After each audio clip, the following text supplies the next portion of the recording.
Good morning बच्चों। आज का हमारा सब्जेक्ट है फिजिक्स और फिजिक्स में हम वेक्टर पे डिस्कस करेंगे और वेक्टर का ये मेरा 9वां क्लास है। अगर आप 1 से 8 क्लास नहीं देखे हैं तो हमारे मास्टर की ऑफ सक्सेस पे जाइए और उस क्लास को ज़रूर देख लीजिए, तब ये जो हमारा क्लास है ये और भी बेहतर से पता चलेगा। लेकिन अगर आपने देखे हैं तो घबराने की कोई बात नहीं, मैं बिल्कुल बेसिक तरीक़ा से बताऊंगा, बिल्कुल लेमैन की तरह बताऊंगा ताकि एक लेमैन को भी समझ में आ जाए। तो हमारा क्लास पार्ट 9 है जिसमें हम डिस्कस करेंगे टाइप ऑफ वेक्टर। तो देखिए हमारे हाथ में जो है अलग अलग वेक्टर है और मैं वेक्टर को इस तरह से डिजाइन किया हूँ कि आपको वेक्टर का सारा कंसेप्ट बिल्कुल प्रैक्टिकली समझ में आ जाएगा। अगर आपको वेक्टर में कोई कंसेप्ट नहीं है कोई बात नहीं, हम जीरो से स्टार्ट किए हैं और इस तरह से डिजाइन किए हैं कि अगर कॉमर्स का भी स्टूडेंट हो, बायोलॉजी का भी स्टूडेंट हो या आर्ट का भी स्टूडेंट हो तो उसको वेक्टर क्लास इस तरह से समझ में आ जाएगा कि वो ज़िंदगी में कभी वेक्टर भूल ही नहीं सकता। आप देखिए मैं प्रैक्टिकल करके आपको एक एक कंसेप्ट प्रैक्टिकल करके बताऊंगा। तो चलिए टाइप्स ऑफ वेक्टर्स में हम डिस्कस करेंगे collinear vectors, parallel vectors, anti parallel vectors, coplanar vector, coinitial vector, equal vector और अनइक्वल वेक्टर, दोनों को अलग अलग देखेंगे। Negative of a vector, unconcurrent vector, unit vector, zero vector और null vector, proper vector, perpendicular vector, like vector, unlike vector, position vector, free vector या इसको कर लेंगे non localized vector, fixed vector या जिसको बोलेंगे लोकलाइज्ड वेक्टर। उसके बाद एक्सियल वेक्टर और पोलर वेक्टर, सब वेक्टर को बहुत ही डिटेल से बताएंगे और इनके सारे कंसेप्ट को एक एक करके प्रैक्टिकली हम बताएंगे। और मैं दावा करता हूँ कि आप पूरे गूगल्स पे, पूरे यूट्यूब पे सर्च कर लेंगे, किसी भी वीडियो में इतने सारे पॉइंट को बिल्कुल बेसिक तरह से नहीं बताया गया है। बताया भी गया है तो बस 1-2 लाइन में ओवरव्यू, जिससे बहुत सारे बच्चों, खासकर जो मेडिकल का तैयारी कर रहे हैं, कंपटीशंस का तैयारी कर रहे हैं, इंजीनियरिंग का तैयारी कर रहे हैं, उनको कन्फ्यूजन, कोई ना कोई कन्फ्यूजन्स रह ही जाता है। तो सारे कन्फ्यूजन्स को हम एक एक करके डील करेंगे ताकि किसी भी तरह का वेक्टर्स अगर पूरे फिजिक्स की दुनिया में आता है तो आप घबराएंगे नहीं, उसको देखते ही आपका जवाब होगा यस, इसका आंसर यही है। तो इसको आप पॉज करके नोट कर लीजिए या स्क्रीनशॉट ले लीजिए। हम एक एक करके इस पर डिस्कस करेंगे और डिस्कशन के साथ हमारा प्रैक्टिकल्स भी रहेगा, एग्जाम्पल्स भी रहेगा और इसका आंसर उम्मीद करेंगे कि आप भी दे पाएंगे। तो सबसे पहले हम देखेंगे कोलिनियर वेक्टर। नाम से ही क्लियर है, को प्लस लीनियर, को प्लस लीनियर। को मीन्स टुगेदर, टुगेदर और लीनियर का मतलब लाइन, लाइन इससे लीनियर होना है, कोलिनियर। पिछले क्लास में हमने डिस्कस किया था कि वेक्टर का मतलब ये होगा, वेक्टर का मतलब वेक्टर है तो क्या होगा, इसमें मैग्नीट्यूड होगा और डायरेक्शन होगा। मतलब वेक्टर बोले तो मैग्नीट्यूड एंड डायरेक्शन, और मैग्नीट्यूड बोले तो numerical value and unit. Magnitude में न्यूमेरिकल वैल्यू है और यूनिट है, न्यूमेरिकल वैल्यू भी है और यूनिट भी है। इसका मतलब वेक्टर्स में न्यूमेरिकल वैल्यू, यूनिट और डायरेक्शंस होगा। तो हम जब भी बात करेंगे किसी वेक्टर के को कंपेयर करेंगे तो हम मैग्नीट्यूड पे ज़रूर फोकस करेंगे। याद रखना है कि जब भी किसी भी वेक्टर का हम कंपैरिजन करेंगे, तुलना करेंगे, तो हम मैग्नीट्यूड की बात ज़रूर करेंगे, डायरेक्शन की बात ज़रूर करेंगे। और डायरेक्शन बोले तो एंगल की भी बात कर सकते हैं। और मैग्नीट्यूड बोले तो हम न्यूमेरिकल वैल्यू की बात कर सकते हैं, हम यूनिट की बात कर सकते हैं। और यूनिट बोले तो यूनिट किस चीज़ को रिप्रेजेंट करता है? यूनिट फिजिकल क्वांटिटी को रिप्रेजेंट करता है। तो हम फिजिकल क्वांटिटी की बात कर सकते हैं, हम यूनिट की बात कर सकते हैं, हम डायमेंशन की बात कर सकते हैं, हम फिजिकल क्वांटिटी की बात कर सकते हैं, या हम उनकी नेचर की बात कर सकते हैं। जैसे फोर्स की एक अलग नेचर है, फिजिकल क्वांटिटी है। एक्सीलरेशन एक अलग उनका नेचर है, अलग फिजिकल क्वांटिटी है। वेलोसिटी अलग फिजिकल क्वांटिटी होगा, अलग नेचर होगा। डिस्प्लेसमेंट अलग फिजिकल क्वांटिटी, अलग नेचर, अलग यूनिट, अलग डायमेंशन। तो हम बात करेंगे, तो सबसे पहला कोलिनियर वेक्टर्स कहेंगे किसको? तो हम पॉइंट नोट करेंगे। वो सबसे पहले कोलिनियर का मतलब होगा, पहला पॉइंट सेम पाथ और लाइन। इसका मतलब होगा कि ये कोलिनियर तभी कहेंगे इसको जब दो वेक्टर एक ही लाइन पे हो। देखिए एक ही लाइन पे है दोनों वेक्टर, तो इसको हम कोलिनियर कहेंगे। हाँ, ये उल्टा भी हो सकता है, ऐसे भी हो सकता है। दोनों वेक्टर एक ही लाइन पे है लेकिन दोनों का डायरेक्शन अलग है। दोनों वेक्टर इक्वल भी हो सकता है, अनइक्वल भी हो सकता है। फॉर एग्जाम्पल देखिए ये दोनों वेक्टर का मैग्नीट्यूड अलग अलग है लेकिन एक ही लाइन पे है, तो ये इसको हम कोलिनियर बोलेंगे, इसको हम कोलिनियर बोलेंगे। अभी इसको कोलिनियर नहीं बोलेंगे, एक लाइन पे नहीं है।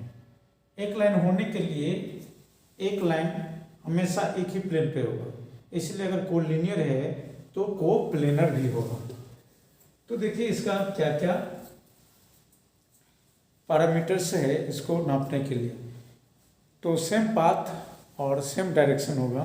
अगला है इसका मैग्नीट्यूड क्या होगा? मैग्नीट्यूड मतलब अगर दो वेक्टर कोलिनियर है तो दोनों के मैग्नीट्यूड क्या होगा? बराबर होगा या बराबर नहीं होगा? तो हम कह सकते हैं डिफिनीशन में एक कहीं नहीं लिखा हुआ है कि दोनों का मैग्नीट्यूड सेम हो, दोनों सेम फिजिकल क्वांटिटी हो, दोनों का यूनिट सेम हो, दोनों का न्यूमेरिकल वैल्यू सेम हो। बस है कोलिनियर, एक ही लाइन पे होना जरूरी है। वो दो फोर्स हो सकता है, फोर्स और एक्सीलरेशन हो सकता है, फोर्स और डिस्प्लेसमेंट हो सकता है, फोर्स और वेलोसिटी हो सकता है, मैग्नीट्यूड अलग भी हो सकता है, मैग्नीट्यूड सेम भी हो सकता है, डायरेक्शन सेम हो सकता है, डायरेक्शन अपोजिट हो सकता है, नेचर अलग हो सकता है। तो हम मैग्नीट्यूड लिखेंगे या तो क्या होगा, सेम हो या डिफरेंट हो। सेम हो सकता है या डिफरेंस हो सकता है। देखिए ये कोलिनियर है, दोनों का मैग्नीट्यूड अलग है। एक कोलिनियर है, दोनों का मैग्नीट्यूड सेम है। अब अगला सवाल ये होता है इनका डायरेक्शन क्या होगा? हम लिखेंगे सेम हो सकता है, सेम बोले तो 0 डिग्री को सेम बोलते हैं, और डिफरेंट हो सकता है, डिफरेंट का मतलब 180 डिग्री हो सकता है। डिफरेंस न लिख करके आप बेटर है इसको अपोजिट लिखिए, अपोजिट मीन्स 180 डिग्री। जैसे ये दो वेक्टर है, ये देखिए एक ही लाइन पे है, डायरेक्शन क्या है, दोनों का सेम है, इसका मतलब एंगल 0 डिग्री है। ये वेक्टर देखिए क्या है, दोनों का डायरेक्शन अलग है, एक ईस्ट में है एक वेस्ट में है, दोनों का डायरेक्शन कितना हो गया, 180 डिग्री हो गया। तो इसको क्या बोलेंगे, अपोजिट डायरेक्शन।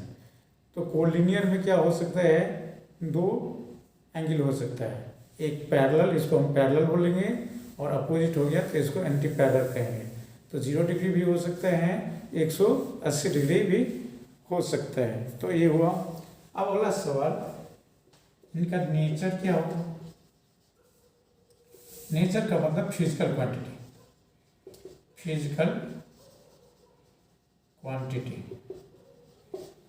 अगर दो वेक्टर, अगला सवाल, अगर दो वेक्टर कोलिनियर है तो क्या सेम फिजिकल क्वांटिटी होगा या अलग फिजिकल क्वांटिटी होगा।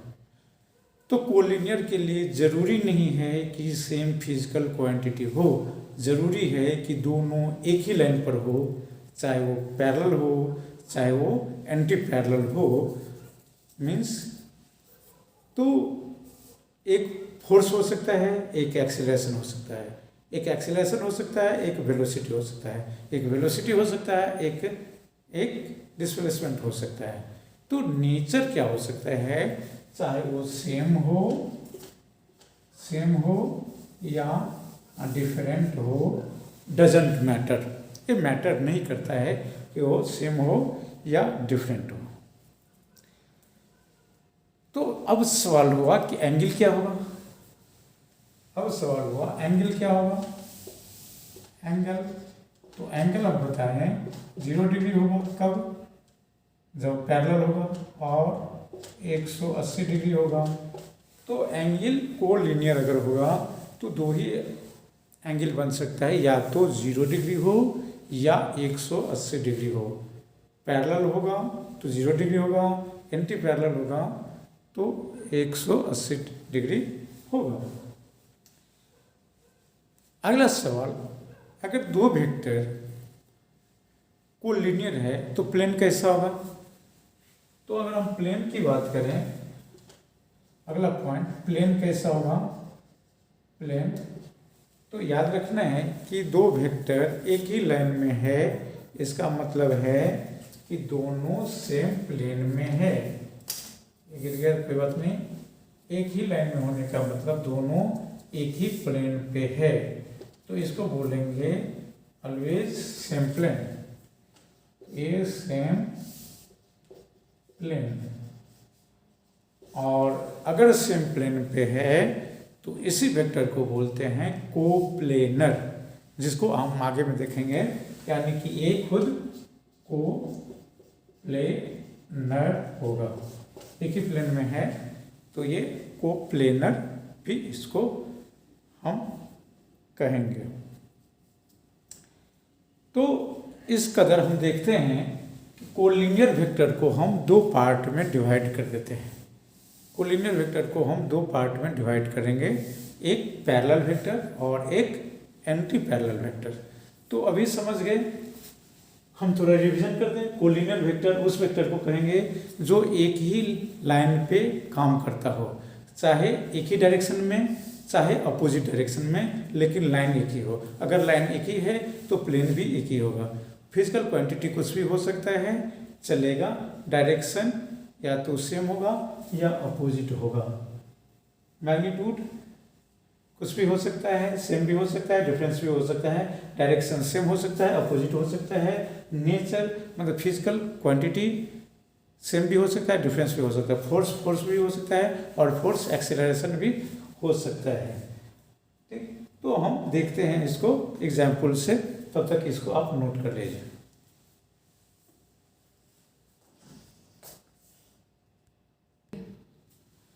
तो चलिए कोलिनियर का हम 3 एग्जाम्पल लिए हैं, 3 एग्जाम्पल से इसको हम समझते हैं। आपके पास पहला एग्जाम्पल है, एग्जाम्पल नंबर 1। एग्जाम्पल नंबर 1, हमारे पास 2 वेक्टर है ए और बी। ए 5 न्यूटन ईस्ट में है और बी 10 न्यूटन ईस्ट में है। तो क्या ये दोनों वेक्टर कोलिनियर है? जवाब बताइए, यस और नो। आपका जवाब अगर यस है तो yes sir, you are right. दोनों कोलिनियर है, दोनों एक ही लाइन में है। आप देख सकते हैं कि दोनों एक ही लाइन में है, दोनों एक ही लाइन में है, एक ही प्लेन में है। दोनों क्या है? पैरेलल है। दोनों के बीच में एंगल 0 डिग्री है। मैग्नीट्यूड कुछ भी रहे, नेचर कुछ भी रहे, कोई मायने नहीं रखता। क्वेश्चन नंबर 2, P बराबर 5 मीटर पर सेकंड स्क्वायर है जो ईस्ट में है, और Q बराबर 3 मीटर पर सेकंड है। एक एक्सेलरेशन है और दूसरा वेलोसिटी है। एक ईस्ट में है, एक वेस्ट में है। तो क्या ये कोलिनियर है? Yes sir. अगर आपका जवाब यस है तो यू आर राइट। देखिए दोनों एक ही लाइन पे है, एक ईस्ट में है, एक वेस्ट में है। हमने बताया था कि डायरेक्शन सेम भी हो सकता है, डायरेक्शन अपोजिट भी हो सकता है। डायरेक्शन सेम भी हो सकता है, डायरेक्शन अपोजिट भी हो सकता है, डायरेक्शन अपोजिट भी हो सकता है, डायरेक्शन सेम भी हो सकता है। उसको हम कोलिनियर वेक्टर बोलेंगे। तो ये यस, ये फिजिकल क्वांटिटी पे डिपेंड नहीं करेगा, तो इसलिए ये भी यस, ये भी यस। तीसरा सवाल स्क्रीन पे यानी कि बोर्ड पर ये है, M 10 न्यूटन ईस्ट में है और N 2 मीटर पर सेकेंड। फिजिकल क्वांटिटी अलग है, एक फोर्स है और एक वेलोसिटी है। देखिए एक ईस्ट में है, एक नॉर्थ में है। क्या ये कोलिनियर है? आपका जवाब अगर नो है तो आप सही है, आंसर होगा नो। क्यों? क्योंकि देखिए सर ये अलग है, ये एक लाइन पे नहीं है। ए एम हॉरिजॉन्टल लाइन पे है और एन वर्टिकल लाइन पे है। तो क्या सर ये दोनों एक लाइन पर है? आपका जवाब होगा नहीं, दोनों एक लाइन पर नहीं है, तो इसलिए ये कोलिनियर वेक्टर नहीं है। तो अब आप समझ गए होंगे कोलिनियर वेक्टर किसको बोलते हैं। तो आप इसे नोट कर लीजिए। हम चलेंगे इसके टाइप दूसरे पे यानी कि पैरेलल वेक्टर पे।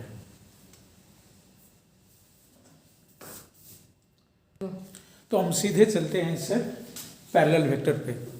नाम से ही क्लियर है कि पैरेलल का मतलब क्या होता है? समानांतर। समानांतर दो वेक्टर पैरेलल होना चाहिए। जैसे एक वेक्टर हमारा B है, एक वेक्टर हमारा A है, दोनों देखिए सर पैरेलल हो, सेम दूरी पर हो। इसके बीच में कहीं भी अगर हम दूरी निकालें, सेपरेशन परपेंडिकुलर डिस्टेंस, तो ये इक्वल होगा, तो इसको हम पैरेलल बोलेंगे। पैरेलल का मतलब एक लाइन पर भी हो तो उसको भी पैरेलल ही बोलते हैं। अंतर क्या हुआ? अंतर सेपरेशन 0 हो गया। देखिए सर ये भी पैरेलल ही होगा, ये भी पैरेलल ही है, ये भी पैरेलल ही है, इसको भी पैरेलल ही बोलेंगे, इसको भी पैरेलल ही बोलेंगे, इसको भी पैरेलल ही बोलेंगे। और दोनों एक पर आ जाए, एक के ऊपर एक आ जाए, तो दोनों को क्या बोलेंगे सर? अभी भी दोनों को पैरेलल ही बोलेंगे। तो याद रखना है पैरेलल का मतलब ये नहीं कि दोनों के बीच में दूरी ही होना चाहिए। दोनों एक दूसरे पे अगर आ गया तो पर पैरेलल, या दोनों ऐसे है, इसको भी पैरेलल ही बोलेंगे। एक ही लाइन पे है तो दोनों को पैरेलल ही बोलेंगे। तो पैरेलल के लिए क्या क्या कंडीशंस होना चाहिए इसको हम देखते हैं। इसमें कहीं भी ये डिपेंड नहीं है कि दोनों का नेचर सेम होना चाहिए, यानी कि सेम फिजिकल क्वांटिटी होना चाहिए। यानी कि पैरेलल वेक्टर फोर्स को एक्सेलरेशन के साथ भी पैरेलल कंपेयर कर सकते हैं, फोर्स को डिस्प्लेसमेंट के साथ भी कंपेयर कर सकते हैं। इसमें मैग्नीट्यूड से हमको कोई लेना देना नहीं है, मैग्नीट्यूड कुछ भी हो, बस इतना याद रखना है सेम डायरेक्शन। ईस्ट में है तो दोनों ईस्ट में ही होना चाहिए। और नंबर ऑफ वेक्टर कितने होने चाहिए सर? तुलना कर रहे हैं तो कम से कम 2 तो होना चाहिए, तभी तो तुलना कर पाएंगे कि दोनों पैरेलल है कि नहीं। एक वेक्टर को तो तुलना करेंगे नहीं, इसलिए पैरेलल वेक्टर्स के लिए मिनिमम 2 वेक्टर्स होने चाहिए या 2 से ज़्यादा वेक्टर्स होना चाहिए। मैग्नीट्यूड कुछ भी हो, डायरेक्शन सेम होना चाहिए, यूनिट कुछ भी हो चलेगा। और अगर पैरेलल है तो एक ही प्लेन में होगा और कोलिनियर हो सकता है। पैरेलल वेक्टर कोलिनियर हो सकता है, एक ही लाइन पे भी हो सकता है, लेकिन ज़रूरी नहीं हो कि एक ही लाइन पे हो, अलग अलग लाइन पे हो, लेकिन पैरेलल होगा। तो इम्पोर्टेंट पॉइंट जो है पैरेलल वेक्टर में, इसको आप नोट कर लीजिए कि अगर कोई वेक्टर पैरेलल है तो न्यूमेरिकल कैसे बनेगा। अगर थ्योरी में लिखा हुआ है कि 2 वेक्टर पैरेलल है तो मेरे दिमाग में आ जाना चाहिए कि एंगल कितना है सर? Angle 0 degree. एंगल इसका मतलब दिया हुआ है 0 डिग्री एंगल है। मैग्नीट्यूड क्या है? मैग्नीट्यूड सर सेम हो सकता है या डिफरेंट हो सकता है, डजेंट मैटर। मैग्नीट्यूड या सेम हो या अलग हो, हमको लेना देना नहीं। हाँ, हम ये बोलेंगे डायरेक्शन क्या होना चाहिए सर? सेम होना चाहिए। अगर एक वेक्टर ईस्ट में है तो दूसरे वेक्टर का भी डायरेक्शन ईस्ट में होना चाहिए, चाहे वेक्टर इंडिया में हो चाहे वेक्टर जापान में हो, दोनों का डायरेक्शन ईस्ट में अगर है तो दोनों पैरेलल है, और दोनों पैरेलल है तो दोनों के बीच में एंगल 0 डिग्री है। ये आपको याद रखना है। तो एंगल 0। नेचर क्या होगा सर? नेचर हमने बताया, नेचर का मतलब फिजिकल क्वांटिटी। फिजिकल क्वांटिटी तो सर सेम हो या डिफरेंट हो चलेगा। नेचर सेम या डिफरेंट का मतलब ये हुआ कि हम फोर्स को फोर्स से कंपेरिजन कर सकते हैं कि दोनों पैरेलल है नहीं। फोर्स को एक्सेलरेशन से कंपेयर कर सकते हैं कि दोनों पैरेलल हैं या नहीं। जनरली आपको पता होगा कि रिजल्टेंट फोर्स और रिजल्टेंट एक्सेलरेशन दोनों क्या होते हैं? पैरेलल होता है जनरली। अगर हम लीनियर इफेक्ट को कंसीडर करें तो।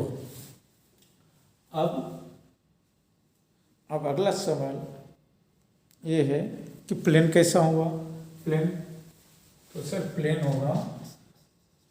होगा सेम। दुनिया के कोई भी अगर लाइन पैरेलल हो तो दोनों एक ही प्लेन में होगा। 2 लाइन की बात करें तो पैरेलल तभी कहलाएगा जब दोनों एक ही प्लेन में हो। तो 2 वेक्टर पैरेलल तभी होगा जब दोनों एक प्लेन में हो। अगर 2 से ज़्यादा है तो देखिए, अगर 2 वेक्टर है तो दोनों को कहीं भी रखें एक प्लेन में ही होगा, चाहे कहीं भी रखें एक प्लेन में होगा। 3 वेक्टर के लिए ये वैलिड नहीं होगा। 3 वेक्टर होगा तो 3D में आ जाएगा, एक प्लेन में नहीं होगा। लेकिन 2 वेक्टर रहेगा तो प्लेन में होगा। 2 वेक्टर, ये 2 वेक्टर की बात करें तो प्लेन में होगा। लेकिन अगर 2 वेक्टर पैरेलल है तो दोनों को डिनोट कैसे करेंगे? डिनोट या सिंबल क्या होगा? तो डिनोट करेंगे, अगर ये और बी पैरेलल है तो लिखेंगे vector A parallel to vector B.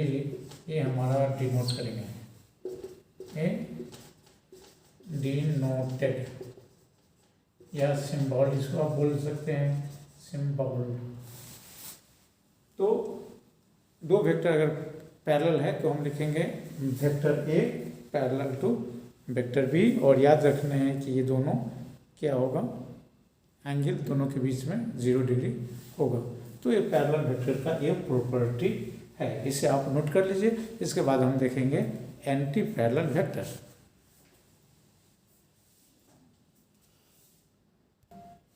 तो अब देखेंगे हम anti parallel vector. Anti parallel vector क्या होता है? अगर 2 वेक्टर एक ईस्ट में हो और एक वेस्ट में हो और दोनों के बीच में दूरियां बराबर हो तो इसको बोलते हैं एंटी पैरेलल। देखिए दोनों को अगर हम करीब कर दें, करीब कर दें, करीब कर दें, करीब कर दें, करीब कर दें तो एक कौन साइड भी हो सकता है, दोनों एक लाइन पे भी हो सकता है, उसको भी हम एंटी पैरेलल ही बोलेंगे। और दोनों एक ही लाइन पे हो सकता है लेकिन डायरेक्शन अपोजिट होगा। दोनों का मैग्नीट्यूड फिक्स नहीं है, दोनों का मैग्नीट्यूड से हमको कोई लेना देना नहीं है, दोनों का मैग्नीट्यूड अलग हो सकता है। देखिए दोनों का मैग्नीट्यूड अलग है लेकिन दोनों का डायरेक्शन अपोजिट होना चाहिए, ये इम्पोर्टेंट है। और दोनों के बीच की दूरियां हमेशा सेम होना चाहिए, चाहे दोनों एक लाइन पे हो चाहे दोनों अलग लाइन पे हो, लेकिन डायरेक्शन अपोजिट होना चाहिए। और अगर दो वेक्टर है और एंटी पैरेलल है तो दोनों हमेशा एक ही प्लेन पे होता है, हमेशा दोनों एक प्लेन पर ही होगा। उसके बाद अगर दोनों एंटी पैरेलल है तो दोनों के बीच में डायरेक्शन 180 डिग्री होगा, ये इम्पोर्टेंट है। नेचर कुछ भी हो सकता है, एक फोर्स हो सकता है दूसरा फोर्स हो सकता है, एक फोर्स हो सकता है दूसरा एक्सीलरेशन हो सकता है, एक एक्सीलरेशन हो सकता है दूसरा डिस्प्लेसमेंट हो सकता है। तो इनका नेचर मतलब फिजिकल क्वांटिटी कुछ भी हो सकता है, ये एंटी पैरेलल का प्रॉपर्टी है। लेकिन एंटी पैरेलल का मतलब ये है कि जब तक हम पूरे फिजिक्स का न्यूमेरिकल सॉल्व करेंगे या साइंस में कहीं भी अगर एंटी पैरेलल आता है तो आपको बताया जाता है कि एंगल कितना है 180 डिग्री। इसका मतलब है कि क्वेश्चन सेट करने वाले जानते हैं कि अगर हम एंटी पैरेलल लिख दिए तो बच्चों को पता होगा कि एंगल कितना है।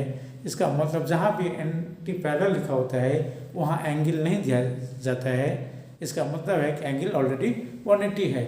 लेकिन कुछ बच्चे कंफ्यूज करते हैं कि एंगल तो दिया ही हुआ नहीं है, तो क्यों देगा जब एक बार बता दिया गया है कि एंटी पैरेलल का मतलब होता है 180, तो इसलिए वो एंगल नहीं देता है।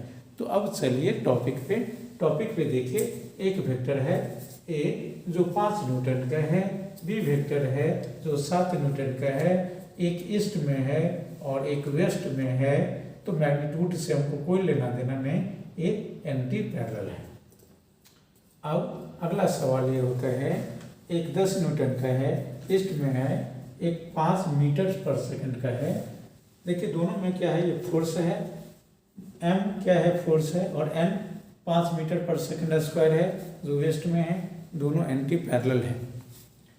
तो अब अगला सवाल होता है कि अगर एंटी पैरेलल दो वेक्टर है तो देखिए एंटी पैरेलल की बात तभी करेंगे, कंपैरिजन तभी करेंगे कि जब एक से ज़्यादा वेक्टर अवेलेबल हो, यानी कि मिनिमम 2 वेक्टर तो होना ही चाहिए ताकि हम कंपेयर कर सके कि दोनों पैरेलल है या दोनों एंटी पैरेलल है।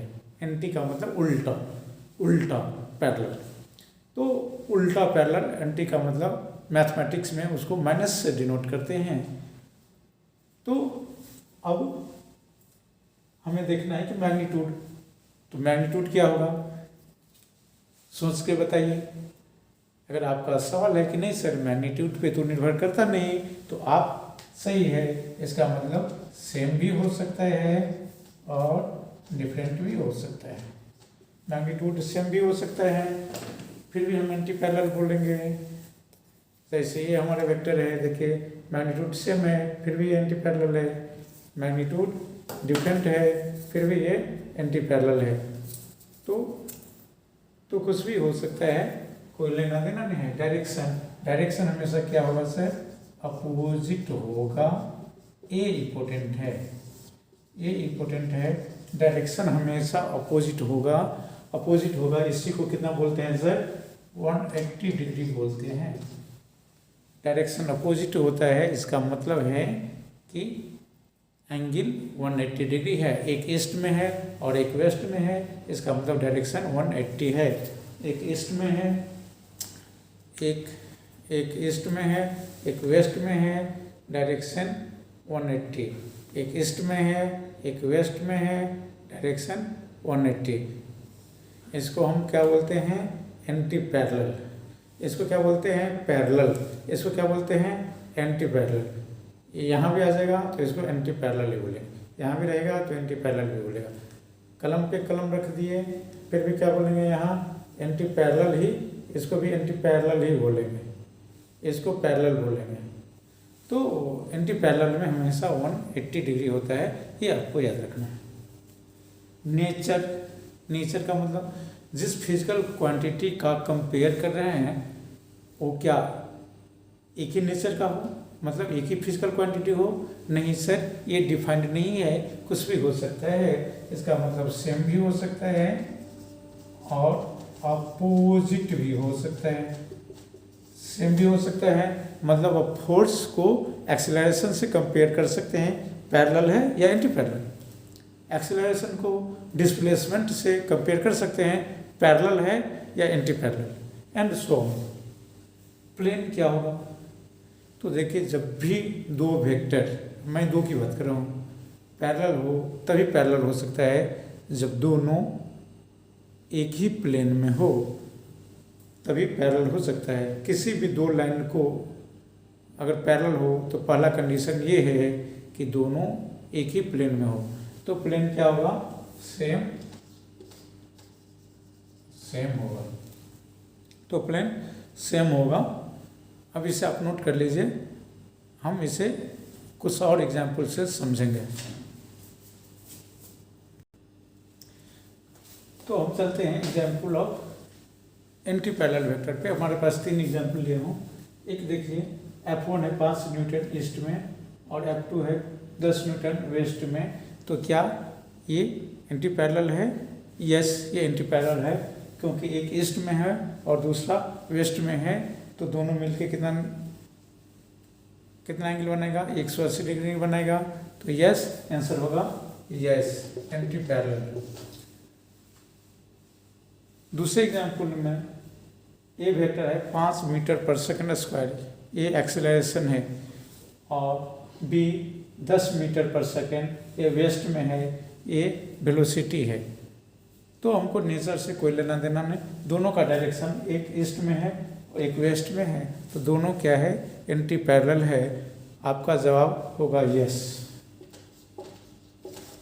Anti parallel.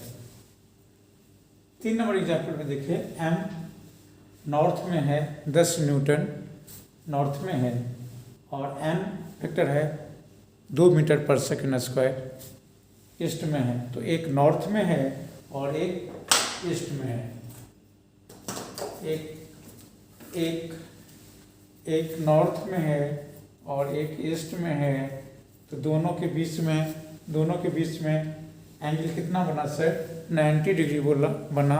तो 90 डिग्री अगर एंगल बनता है तो उसको परपेंडिकुलर वेक्टर बोलते हैं, एंटी पैरेलल नहीं बोलते हैं। तो ये हो जाएगा नो। तो इसे आप नोट कर लीजिए।